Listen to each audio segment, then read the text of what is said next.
ಉಪಯುಕ್ತ.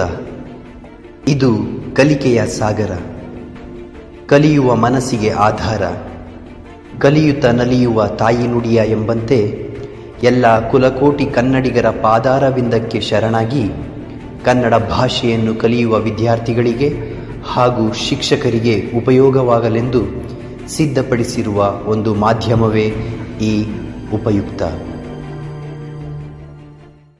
ಪ್ರಬಂಧ ಉತ್ತಮ ವಿದ್ಯಾರ್ಥಿ ಅಥವಾ ಆದರ್ಶ ವಿದ್ಯಾರ್ಥಿ ಪೀಠಿಕೆ. ಪ್ರಸ್ತುತ ಉತ್ತಮ ವಿದ್ಯಾರ್ಥಿ ಎಂಬುದರ ವ್ಯಾಖ್ಯಾನ ಬದಲಾಗಿದೆ. ಉತ್ತಮ ವಿದ್ಯಾರ್ಥಿ ಎಂದರೆ ಹಿಂದಿನಂತೆ ಅಂಕ ಪಡೆಯುವುದು ಮಾತ್ರವಲ್ಲ, ಬದಲಾಗಿ ಬದಲಾದ ಇಂದಿನ ಸ್ಪರ್ಧಾತ್ಮಕ ಜಗತ್ತಿನ ಸವಾಲು ಎದುರಿಸುವುದು ಅಗತ್ಯ.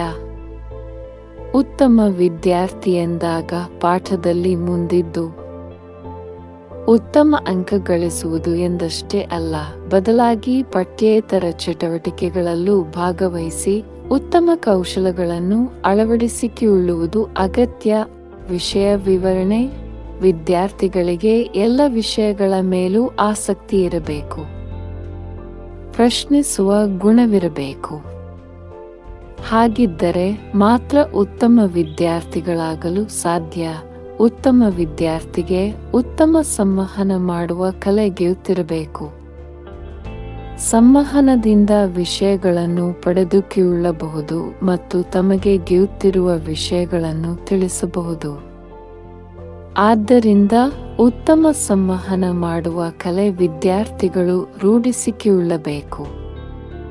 ಪಾಠದ ಜೊತೆಗೆ ಇತರ ಪುಸ್ತಕಗಳನ್ನು ಓದುವ ಹವ್ಯಾಸ ರೂಢಿಸಿಕೊಳ್ಳಬೇಕು.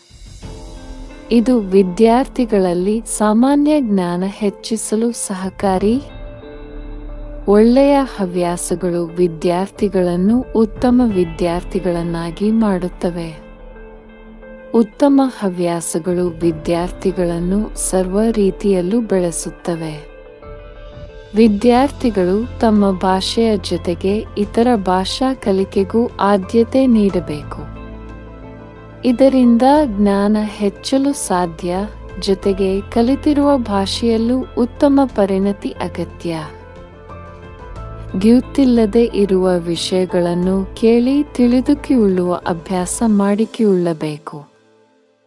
ಇದಕ್ಕಾಗಿ ಮುಜುಗರ ಪಡುವುದರಿಂದ ಯಾವುದೇ ವಿಷಯ ತಿಳಿದುಕೊಳ್ಳಲು ಅಸಾಧ್ಯ. ಗೊತ್ತಿಲ್ಲದೆ ಇದ್ದುದನ್ನು ಕೇಳಿ ತಿಳಿದುಕೊಳ್ಳುವುದು ಉತ್ತಮ ವಿದ್ಯಾರ್ಥಿಯ ಲಕ್ಷಣವಾಗಿದೆ. ಸಾಮಾನ್ಯ ಜ್ಞಾನ ಇಂದಿನ ಆಧುನಿಕ ಕಾಲದಲ್ಲಿ ಪ್ರಮುಖ ಅಗತ್ಯ. ಯಾವುದೇ ಕ್ಷೇತ್ರಕ್ಕೆ ಹೋಗುವುದಾದರೂ ಪ್ರಸಕ್ತ ವಿಷಯಗಳ ಕುರಿತು ಮಾಹಿತಿ ಅಗತ್ಯ. ಈ ಎಲ್ಲ ಅಂಶಗಳನ್ನು ಅರಿತು ನಡೆದರೆ ಉತ್ತಮ ಅಥವಾ ಆದರ್ಶ ವಿದ್ಯಾರ್ಥಿಯಾಗಲು ಸಾಧ್ಯ. ಉಪಸಂಹಾರ. ಅಂಕಗಳ ಜೊತೆಗೆ ಉತ್ತಮ ಕೌಶಲಗಳು ಅಗತ್ಯವಾಗಿದೆ. ಪಾಠಗಳ ಜೊತೆಗೆ ಕೌಶಲಗಳನ್ನು ಬೆಳೆಸುವುದರಿಂದ ಸುಲಭವಾಗಿ ಉದ್ಯೋಗ ಕ್ಷೇತ್ರಕ್ಕೆ ಕಾಲಿಡಬಹುದು. ಪಾಠಗಳ ಜೊತೆಗೆ ಪ್ರಸಕ್ತ ವಿಷಯಗಳು, ಕೌಶಲಗಳನ್ನು ಬೆಳೆಸಿಕೊಂಡರೆ ಮಾತ್ರ ಉತ್ತಮ ವಿದ್ಯಾರ್ಥಿಯಾಗಲು ಸಾಧ್ಯ. ಕೇವಲ ಅಂಕಗಳಿಂದ ಇಂದು ಯಾವುದೇ ಕ್ಷೇತ್ರಗಳಲ್ಲೂ ಉದ್ಯೋಗ ಪಡೆಯಲು ಸಾಧ್ಯವಿಲ್ಲ. ಆದ್ದರಿಂದ ಅಂಕಗಳ ಜೊತೆಗೆ ಕೌಶಲಗಳನ್ನು ಬೆಳೆಸಿಕೊಂಡರೆ ಉತ್ತಮ ವಿದ್ಯಾರ್ಥಿಯಾಗಬಹುದು. ಆದರ್ಶ ವಿದ್ಯಾರ್ಥಿಯು ತನ್ನ ಕರ್ತವ್ಯವನ್ನು ನಿರ್ವಹಿಸುವ ಬಗ್ಗೆ ಯಾವಾಗಲೂ ಜಾಗೃತರಾಗಿರಬೇಕು.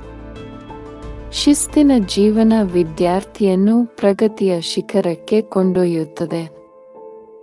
ಇತರ ವಿದ್ಯಾರ್ಥಿ ಇತರರಿಂದ ಕಲಿಯುತ್ತಾನೆ ಮತ್ತು ಮತ್ತೊಂದೆಡೆ ತನ್ನ ಆದರ್ಶ ಗುಣಗಳಿಂದ ಇತರರನ್ನು ಪ್ರಭಾವಿಸುತ್ತಾನೆ. ಆ ವಿದ್ಯಾರ್ಥಿಯನ್ನು ನೋಡಿಯೇ ಆ ದೇಶದ, ಸಮಾಜದ ಭವಿಷ್ಯದ ಪ್ರಗತಿಯನ್ನು ಅಳೆಯಬಹುದು. ಆದ್ದರಿಂದ ವಿದ್ಯಾರ್ಥಿಯು ಮಾದರಿಯಾಗಬೇಕು.